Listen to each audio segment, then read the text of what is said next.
Қайырлы таң, құрметті көрермендер.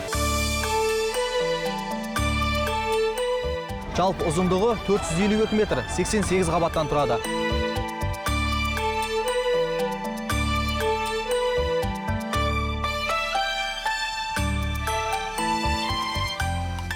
Мұнда қат сөйлеуге болмайды.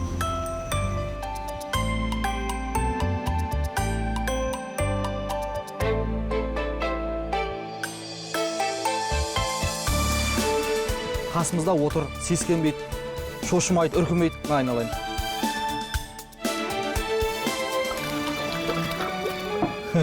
Бәрекелді.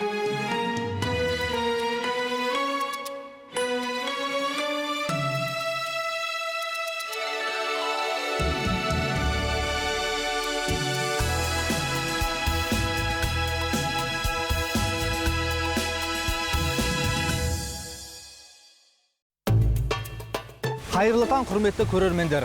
Біз жылына 25 миллион саяхатшы келетін Малайзия елінде тұрмыз. Қазір астанасы Куала-Лумпур қаласындамыз. Малайзияның басқа елдерден айырмашылығы неде? Мұнда көретін қандай қызықты орындар бар? Саяхатшылардың барлығы неге осында келуге құмартады? Біз барлығын да көрсетіп айтатын боламыз. Пресс-тур Куала-Лумпурдың тарихы бейнеленген қалалық галерея мұражайынан басталды. Жол серігіміз Малайзияның үнді азаматы Джек. Алдымен қала тарихына тоқталсақ. Куала-Лумпурдың негізі 1857 жылы қаланған. Алғашында бұл аймақ орманды алқап болған. Жер қойнауынан қалайы табылған соң белсенділер ат басын осында бұра бастайды. Уақыт өте қала гүлденіп құлпырады. Кланг және Гомбаг өзендерінің тоғысатын жер болғандықтан қала Куала-Лумпур деп аталған. Бұл сөз ластанған өзен сағасы деген мағына береді.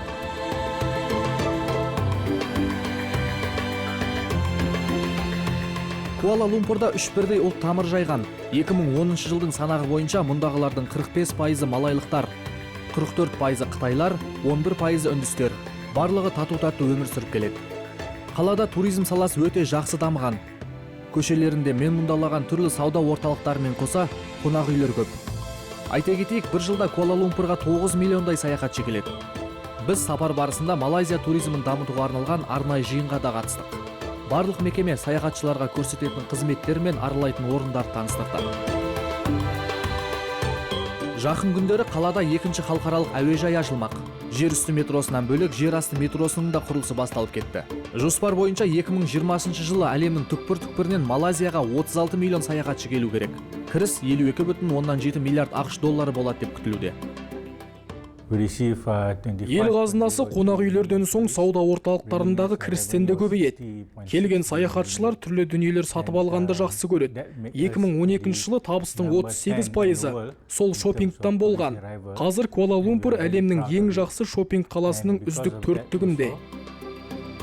2012 жылы Малайзияға Сингапурдан 13 миллион 14 мың 268, Индонезиядан 2 миллион 382 мың 606, Қытайдан 1 миллион 558 мың 785, Таиландтан 1 миллион 263 мың 24 саяхатшы келген. Тізім осылайша әрі қарай жалғаса береді. Сондай-ақ саяхатшылардың демалуы ғана емес, емделуіне де малайлықтар бар жағдай жасап отыр. Денсаулық сақтау министрлігі 2009 жылы арнайы Малайзия саяхатшыларының денсаулығын қорғау орталығын құрды. Бүгінде қарамағында 72 аурухана бар.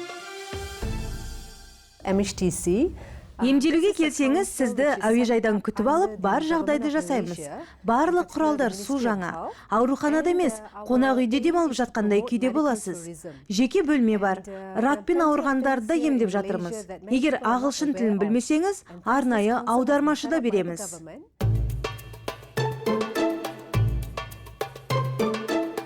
Міне, Малайзия саяхатшыларды көптеп тарту үшін қыруар жұмыс жасауда. Елдің туризм министрі Мухаммед Назир Абдулазиз Малайзияның есігі барлығына айқара ашық екенін жеткізіп, жаппай сатылым басталғанын мәлімдеді. Енді 3 ай бойы сауда орталықтарында 50-70% жеңілдіктер жүреді. Әлемдегі ең биік қос мұнаралы Петронас ғимаратының алдында тұрмыз. Ұзындығы 452 метр. Ғимарат 88 қабаттан тұрады. Қазір біз қос мұнараны жалғап тұрған 41 қабаттағы көпірге шықпақпыз. Ол жерден Куала-Лумпур алақандағыдай көрінеді дейді. Ендеше көрейік. Петронас ғимаратының құрылысы 1992 жылы басталып, 1998 жылы аяқталған. Сәулетшісі аргентиналық Сезар Пелли. Зәулім мұнара қаланың 40 гектар жерін алып жатыр. Нысан құрылысына $800 миллион жұмсалған. Мен мұндалап тұрған ғимараттың 32 мың терезесі мен 78 лифтісі бар. Ішінде ұлттық мұнай компанияларының кеңселері, мәжіліс залдары мен қоса көркем сурет галереясы орын тепкен. Мұнда 10 мыңнан астам адам жұмыс істейді.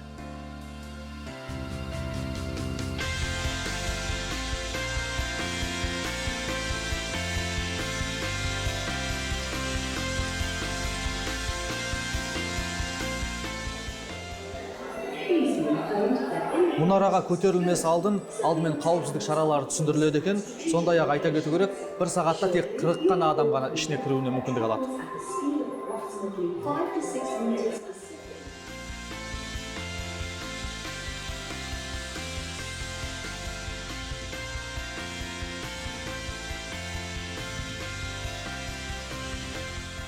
Міне, көзді ашып жұмғанша 41-ші қабатқа келдік.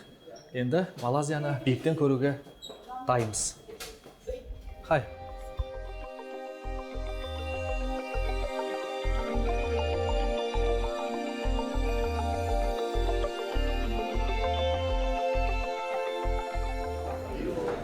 Керемет қала. Мен мұндалап тұрған ғимараттар өте көп. Салынып жатқандары және бар. Расында да бұл жерден Куала-Лумпур алақандағыдай көрінеді екен. Қос мұнараны жалғап тұрған көпір жерден 170 метр биіктікте орналасқан. Ұзындығы 58 метрді құрайды, ал салмағы 750 тонна. Бір күнде бұл жерге 960 адам көтеріле алады. Таңғы сағат 8-ден бастап кешкі 8-ге дейін саяхатшыларға есік айқара ашық.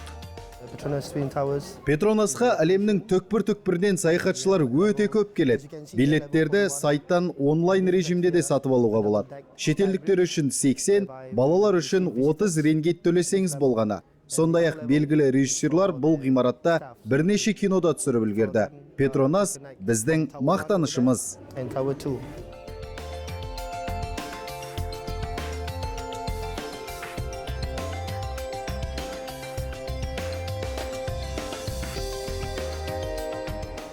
Міне, 88 қабатты ғимараттың 86 қабатында тұрмыз. Мұндағы көрініс тіпті ерекше. Бұл қабаттың тағы бір ерекшелігі бар.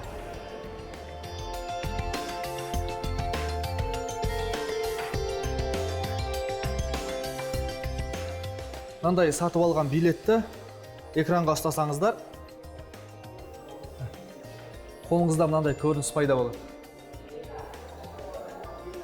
Бұл бас жағы, ал қалған экрандардан бөлек құрылыстар көрінеді. Мәселен, бірінші экрандан міне мұнара қолында құралып жатыр. Келесіден толық көріну қажет қазір мұнараның. Бәрекелді.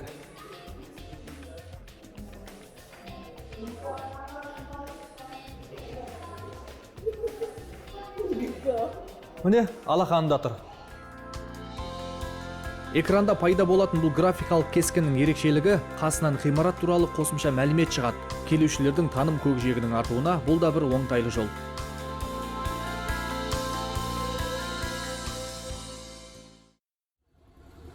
Біз Куала-Лумпур қаласының орталық базарына келдік. Базар кірпіші 1888 жылы қаланған. Ішінде ерекшелікте жоқ емес. 3 дәліз бар. Бірі үндістердің, малайлықтардың, енді бірі қытайлықтардың дәлізі. Ішінде сол елдің заттары бөлек-бөлек сатылады. Бұл дегеніміз Малайзияда үндістер, қытайлар, малайлықтар тату-тәтті өмір сүріп жатыр деген сөз.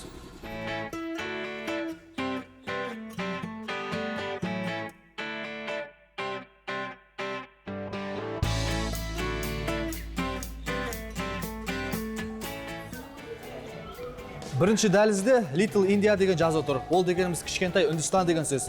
Ендеше кішкентай Үндістанның ішін бірге шарлайық.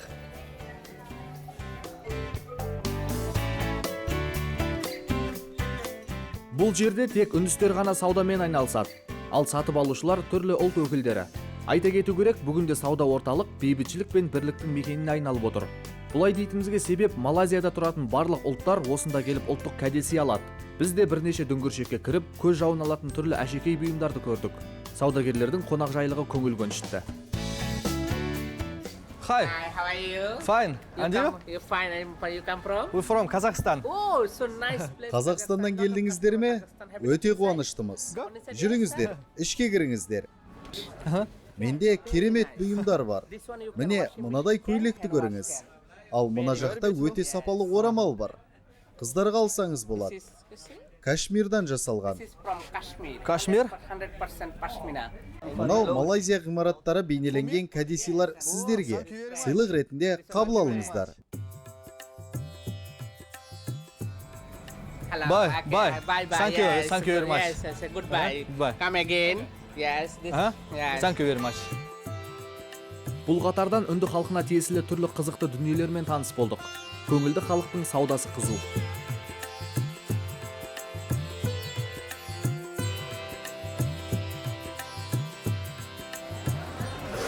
Келесі дәліз малайлықтарға арналған, сыртында Малай көшесі деп жазып қойыпты. Ендеше ішін көрейік, содан кейін біздің алдымызда Қытай көшесі бар. Кішкентай болса да халықаралық деген атауға лайық бұл сауда орталығында адам қарасы ешқашан азайған емес. Малай халқының да көз тартар түрлі бұйымдар жетерлік. Мына өте қызық дүние екен. Жеміс жидек сала бересіз. Егер турағыңыз келсе, мына бетіне салып, турайсыз. Тураған затыңызды ішіне салып, қонақтарға ұсына бересіз. Керемет дүние екен, таптырмайтын. How much? Ал мына жерде қолөнер бұйымдары өте көп. 10 саусағынан өнер тамған ұсталардың жасаған туындылары әр дүңгіршекте самсап тұр.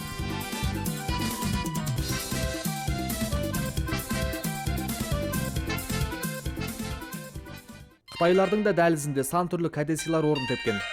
Бағасы басқаларға қарағанда арзандау.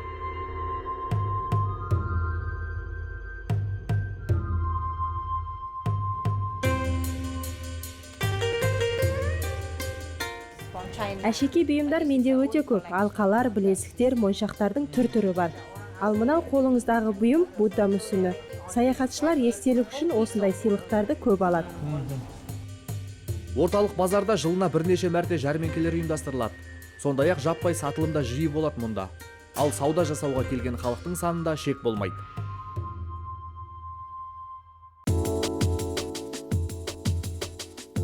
Біз Куала-Лумпур қаласының ең шетінде орналасқан Бату үңгіріне келдік. Бұл жерге көбінесе үндістер келеді, өйткені үндістердің құлшылық ететін жері осы жерде. Сондай қалаға келген саяхатшылардың барлығы да осында бас сұқпай кетпейді. Үңгірге көтерілуіміз үшін 272 баспалдақты басып өтуіміз керек. Ендеше көрейік.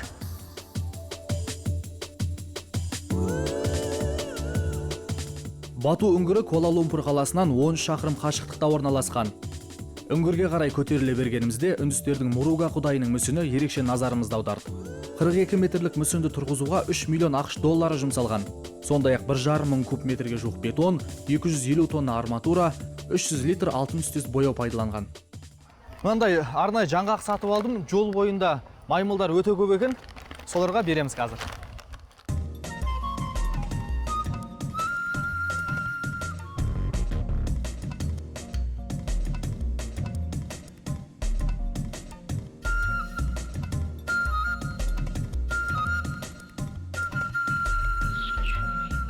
Мұндағы маймылдар саяхатшыларға әбден үйреніп қалған.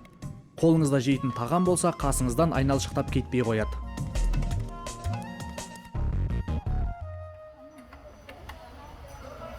Міне, маймылдардың аздаған кедергісі болмаса, жоғарға қиналмай жеттік. Енді үңгірдің ішінде не барын көрейік. Үңгір тарихына тоқталсақ.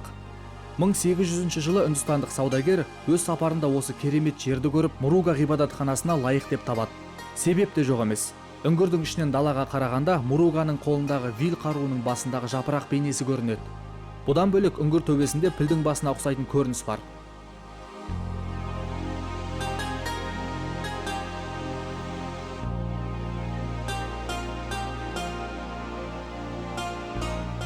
Әр жылдың ақпан айында мұнда Тайпуса мерекесі ұйымдастырылады. 1,5 миллионға жуық адам қатысады. Басқа күндері Куала-Лумпурдағы барлық үндістер осында келіп тас мүсіндерге сыйынады.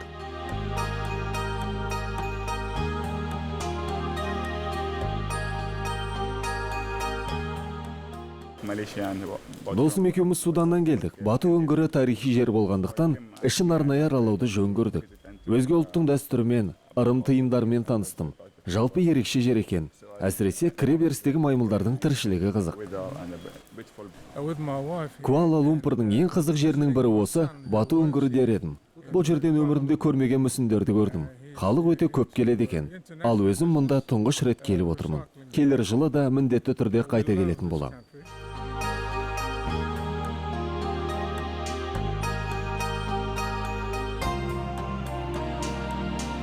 Бату үңгірінде сталактит және сталагмит тастары да өте көп. Сталактит ол жоғарыдан төмен, сталагмит төменнен жоғары қарай өсетін тас. Бар болғаны жылына 1 мм ғана үлкейеді. Сондай-ақ үңгір толығымен жарықтандырылған.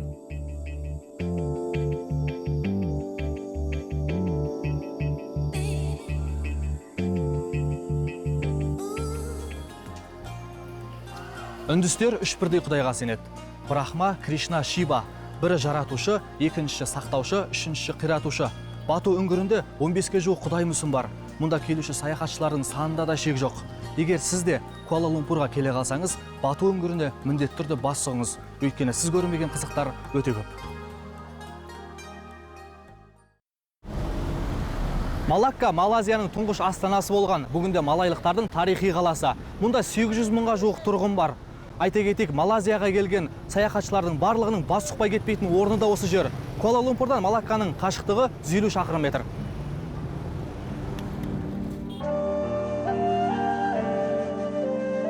Есте жоқ ескі заманда Суматри Парамесвара деген патша осы өңірлерге аңға шығады. Қанжығасы майланып тал саясында демалып отырған сәтінде қасындағы иттері маралдарды көріп қалып үре жөнеледі. Маралдар болса еш үрікпестен керісінше өздеріне қарай жүгіріп иттерді қуады. Оқиғаның барлығын сырттан бақылап тұрған патша маралдардың ерлігіне тәнті болады. Бұл жердің әлсіздері күштілерден қорқпайды екен деп шатыр тігіп осы аймақты мекендейді. Аралға Мелакка ағашының атын береді. Міне, бұл жердің қысқаша тарихы осылай. Уақыт өте Малакка ірі халықаралық сауда аймағына айналады. Үндістан, Қытай және Араб елдерінен саудагерлер көптеп келе бастайды. Бұл жердің негізгі байлығы дәмдеуіштер болады. Дәмдеуіштердің алтыннан қымбат болып тұрған тұсында Малаккаға қызығушы елдердің саны да көбейеді. Сөйтіп 1511 жылы Малакканы португалдықтар жаулап алады. 1641 жылы голландықтар билесе, 1824 жылы ағылшындықтар өз үстемдігін жүргізеді.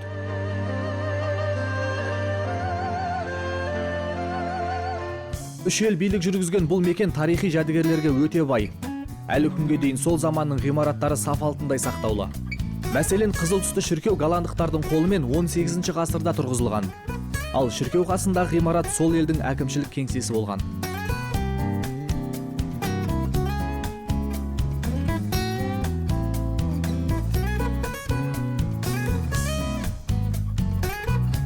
Афомаса қамалын португалдықтар Малакканы жаулап алған тұста тұрғызған. Айта кетейік, 1511 жылы өзен деңгейі осы бекініске дейін көтерілген. Ал 1641 жылы голландықтар қамалды қайта жөндеуден өткізіп өз игілігіне пайдаланады. 1806 жылы өңір жаппай талқандауға ұшырайды. Себебі ағылшындар билік басына келеді. Стэнфорд Раффлз атты тарихи жәдігерлерді құрметтеуші ағылшынның араласуымен ғана Афомаса біздің заманымызға жетті.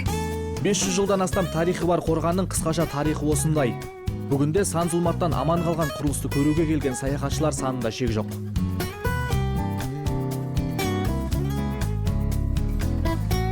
Малакканың қызығы таусылмайды. Тарихи ғимараттың барлығы бір қалада орналасқан. Көзің тоймайды. Тұрғындары да өте көңілді. Ауа райы да керемет.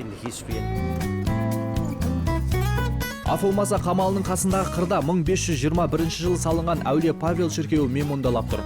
16 ғасырда Дуэрто Кауэльо атты кеме капитаны оңтүстік Қытай теңізіндегі саяхатынан аман есен оралған үшін осы шіркеу тұрғызған. Мына жерге христиан дінінің уағыздаушы Франциск Ксаверий жерленген. Бірақ мұнда ол 9 ай ғана жатады. Кейіннен мәйіті Үндістанға қойылған.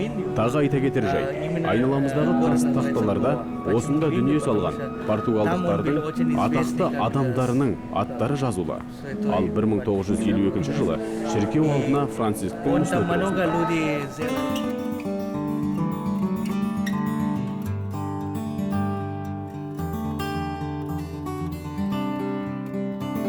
Бұл арадан Малакка алақандағыдай көрінеді. Саяхатшыларға керемет көңіл күй сыйлау үшін театр өнерпаздарының фестивалі де осы аймақта жиі ұйымдастырылып тұрады.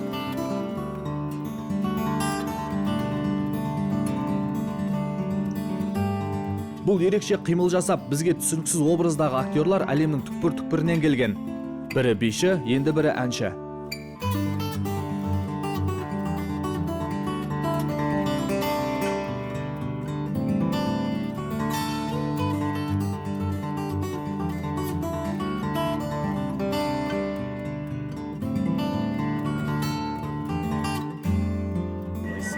Өнерпаздарға сен мынаны сомда деп ешқандай тапсырма берілген жоқ. Жолдағы тастар мен төмпешіктерге ыңғайланып әрқайсысы түрлі кейіпке енді. Керемет өнер көрсеттік деп ойлаймын. Мен бұл фестивальға алғаш қатысып отырмын. Көңіл күйім тамаша. Дыбыс шығармай түрлі қимылдар жасадық. Өнерімізді тамашалап тұрған саяхатшылардың ештеңе түсінбей қарап тұрғандарын көрдім. Бір-біріне бұлар кімдер, не істеп жүр деген сұрақтарды да қойып жатты. Еш нәрсеге назар аудармай өз өнерімді көрсетіп шықтым. Малаккадағы түрлі ғимараттар бүгінде ЮНЕСКО-ның әлемдік мұралар тізіміне енген. Мұражайлар мекеніне жылына 10 миллион саяхатшы келеді. Олардан түскен қаржы шамамен 1,5 миллиард ақш долларын құрап отыр.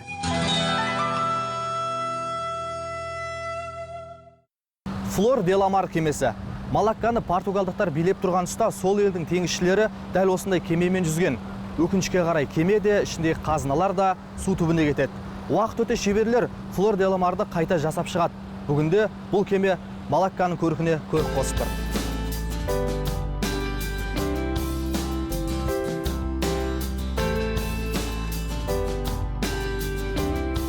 Бұл кеме 1502 жылы Лиссабонда жасалған.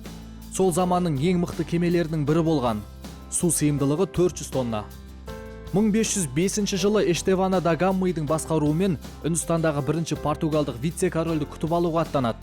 Қайтып келе жатқан жолда кеме ішіне су кіреді. Сөйтіп Мозамбик жағалауында жөндеуден өтеді. 1511 жылы патша Мануэл I осы кемемен қазына жіберіледі. Малаккадан Гауаға қарай аттанған кеме кенеттен теңіз дауылына тап болады. Сөйтіп сол жылдың 20 қарашасында су түбіне кетеді. Ішінде түрлі бағалы тастар, жұдырықтай алмаздар бар 200 сандық әлі күнге дейін теңіз астында. Міне, теңіз гүлінің тарихы осындай.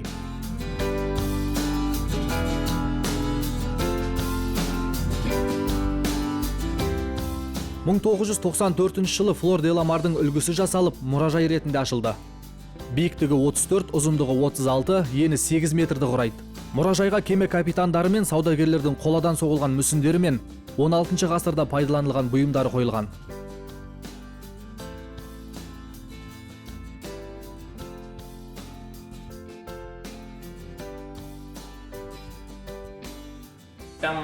Саяхатшылар мұражайға келіп жәдігерлерді көріп қана қоймайды. Осында жатып, теңіз тағамдарының дәмін татады. Сол арқылы бір сәтке болса да өздерін кемеде жүргендей сезінеді. Сондай-ақ мұражай ішінде түрлі кемелердің нұсқалары да бар.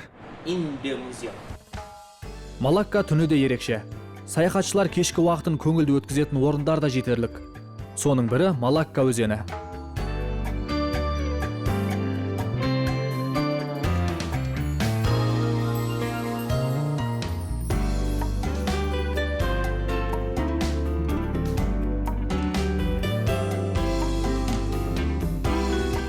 Малакка өзені 9 шақырымды құрайды. Қаланы қақ жарып ағып жатыр.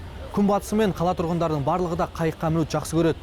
Себеп түсінікті. Күндізде түнде де мұнда өте қатты ыстық. Сондай-ақ қайықтан қала ғимараттары өте керемет көрінеді.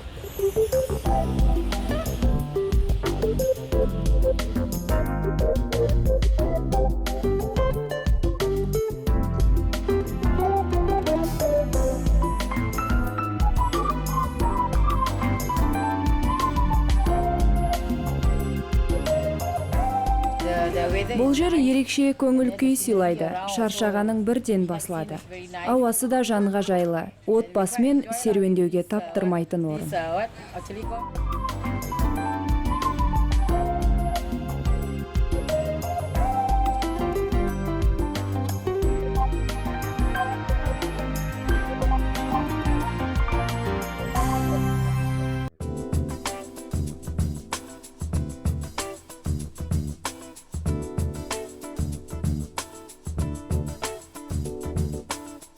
Андаман теңізіндегі 99 кіші аралдан тұратын көрікті мекенге де келдік. Аралдардың төртеуінде ғана адамдар өмір сүреді. Олар Пулау Туба, Пулау Синга, Пулау Дианг Бунтинг және Пулау Ланкави деп аталады. Біз саяхатшылар ең көп келетін Ланкавидамыз. Ланкави Малай тілінен аударылғанда қызыл түсті бүркіт деген мағына береді. Аралда мұндай бүркіттер өте көп. Астанасы Кухта құс патшасына ескерткіште қойылған. Ұзындығы 18 метр.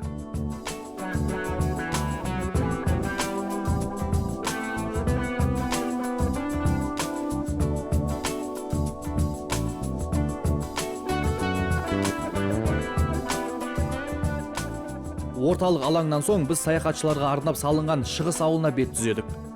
Мұнда түрлі кәдесыйлар сатылады. Бірақ аймақтың басты ерекшелігі базарында емес, аспалы жолында.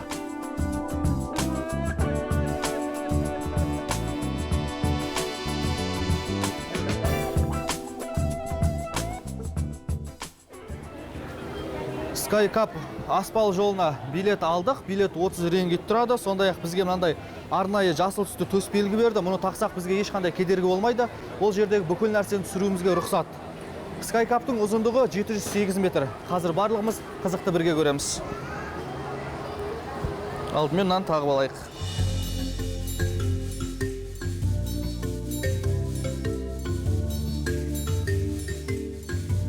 Мына жақта күте тұрамыз. Адамдар өте көп мұнда келуші. Сондықтан бізге де кішкене кезек күтуге тура келеді.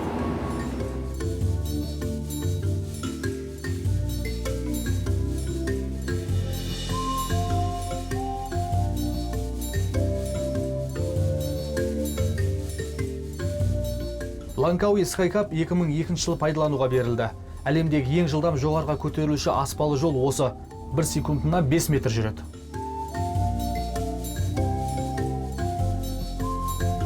Менсункең тауының басына да көтерілдік. Айналаның барлығы орманды алқап. Бұл жерден Жетікөл сарқырамасы мен Ланкавидің кіші аралдары бірден назар аудартады. Теңіз деңгейінен 700 метр биіктікте жүрген саяхатшылар да көп.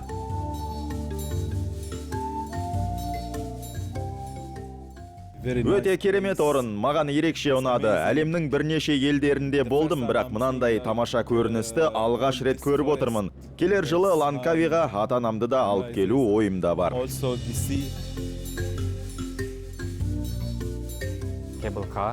Аспалы жолда 35 қондырғы бар, әрқайсысына 6 адамнан сияды. Жерден тау басына дейін 15 минутта шыға аласың. 2 бекет жұмыс істеп тұр. Сондай-ақ үлкен көпір орнатылған. Саяхатшылар осы жерден керемет көріністерді көре алады. 2004 жыл салынған бұл көпірдің ұзындығы 125 метр. Әлемдегі ең ұзын қисық көпір саналады.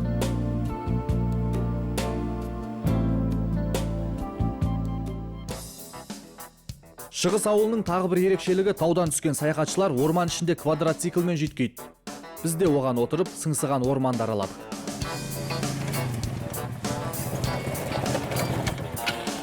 Өте қызық және ерекше, әсіресе тау аймақты айдаған ерекше әсер береді екен. Егер сізде Ланкауиға келе қалсаңыз, міндетті түрде мініңіз.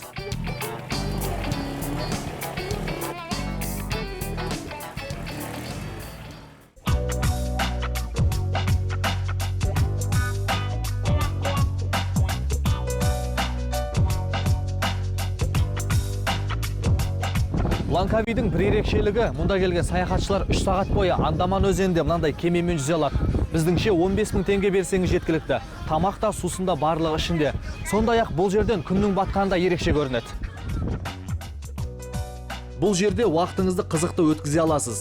Жағадан бірнеше шақырым алыстаған соң теңізге шомылуға болады. Ағамыз секірем дейді. Әрине, машықтанған. Ал енді көріңіз.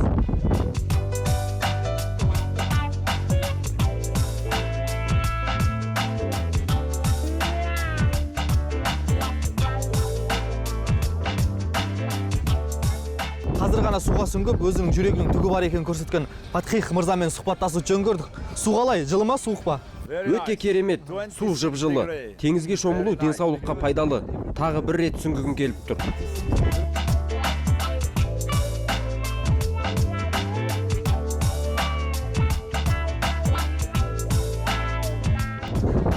Аспазшылар қандай тамақ дайындап жатқанын бірге көрейік, сұхбаттасайық, сөйлесейік.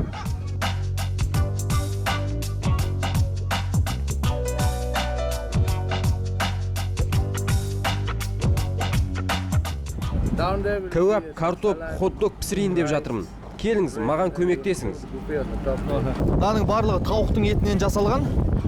Саяхатшылардың барлығына дәмді ас ұсынатын боламыз.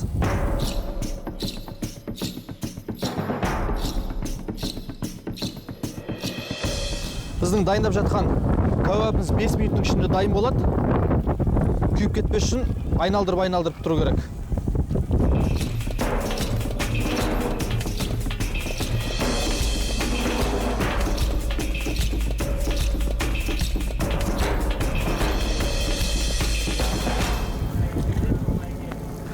Біз жасаған біраз кәуаптар дайын болып қапты. Кішкене күйіп қалған болмаса, әбәдемі? Дәмін көрейін.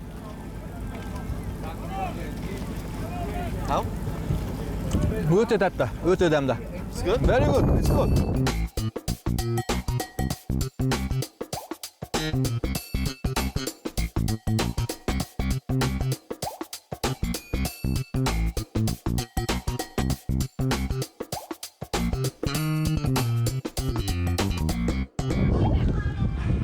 Жағаға да келіп қалдық. 3 сағаттай уақыт өтті. Күнде батып келе жатыр. Егер сіз Ланкауиға келе қалсаңыз, міндетті түрде Андаман теңізіне келіңіз. Кемемен жүзіңіз, керемет әсер аласыз.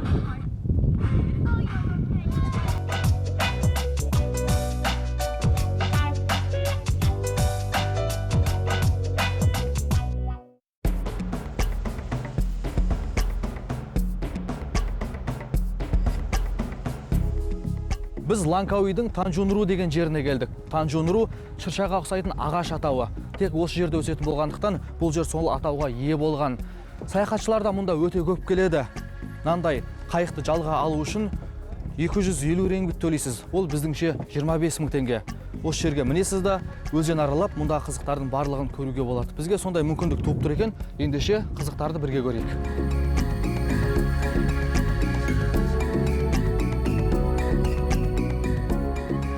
Ланкавидің бұл аймағы басқа жерлерден өзгеше. Сондықтан да саяхатшылар мұнда көптеп келеді. 12 адамдық қайыққа мініп көпшілікпен бірге серуендеуге немесе жеке қайық жалдауға да болады. 4 сағат бойы түрлі қызықтың куәсі атанасыз. Біз Сунай-Килим өзенімен жүзіп келеміз. Сунай-Килим өзенінің жағалауының барлығында мәңгүров ағаш өседі. Мәңгүров ағашының ерекшелігі олардың тамырының тығыздығында. Суда пайда болған толқындардың барлығын сол тамырлар тежеп отырады. Міне оң жағымызда мәңгүров ағаштары.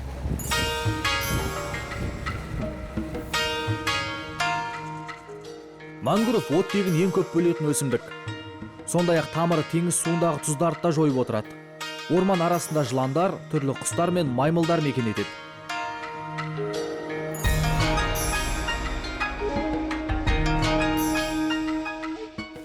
Адамнан қорқпайды екен, барлығы үйреніп қалған. Қараңыздаршы, қасымызда отыр, сескенбейді, шошымайды, үркімейді. Айналайын. Жағадан қайыққа дейін жүзіп келді, өздеріңіз көрдіңіздер. Қарындар ашып қалған ойым шамасы.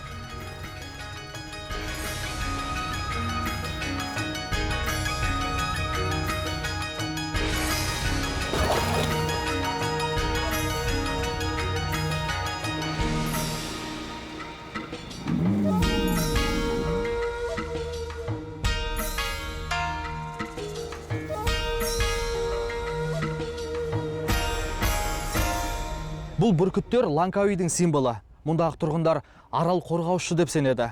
Ерекшелігі қанаттары қызғылт қоңыр, және де олар тауықтың етін өте қатты жақсы көреді. Саяхатшылардың барлығы оларға тауықтың етін лақтырып жатыр.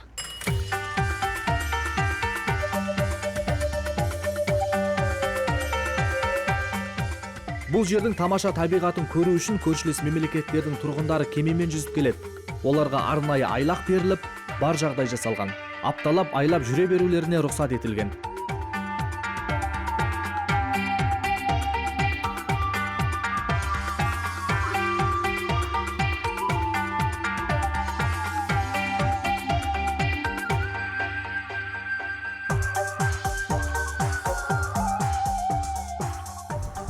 Бұл үңгір қолтырауын үңгірі деп аталады, бірақ ішінде ешқандай да қолтырауын жоқ. Шыға берісінде мынандай тас бар, қолтырауын ұқсайтын. Соның құрметіне қойылған. Күн жаңбырлы кезде бұл үңгірге кіру мүмкін емес, өйткені су үңгірдің жартысына дейін көтеріледі. Бүгін күн өте тамаша, сондықтан да кіру бақытына ие болдық.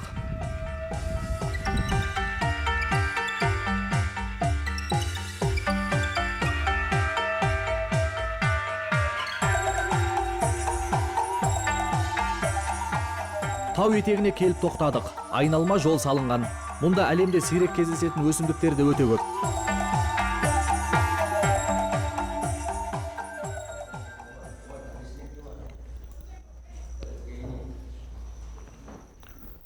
Біз қазір жарғанаттар толы үңгірге келдік. Мұнда қатты сөйлеуге болмайды. Жарғанаттар түнде ұшып, күндіз осы үңгірде демалады. Төбеміздің, жан-жағымыздың барлығында жарғанаттар.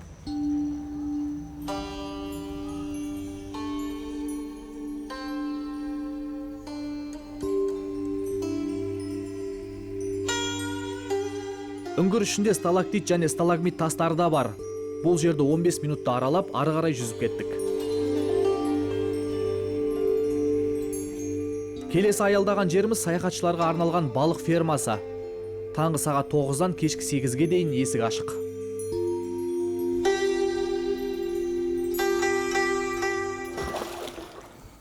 Балықтарға балық беріп жатырмыз. Негізі бұл жерде балықтың 15 түрі бар. Барлығы да Малайзияда кездеседі. Барлығының басын осы жерге жинаған арнайы саяхатшылар келіп, біз сияқты балық береді. Бұл балықтар өте үлкен екен.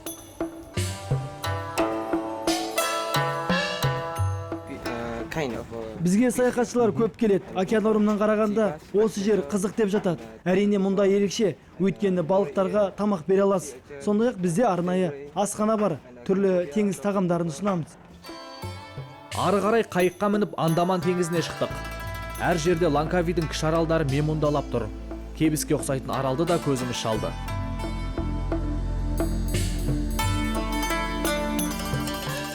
Малайзияға сапарымыз осымен аяқталды. Жыл 12 ай жаз болатын мекеннің біз көрмеген әлі талай қызықты жерлері бар. Оны сіздерге алдағы уақытта көрсететін боламыз. Әзірше аман сау болыңыздар.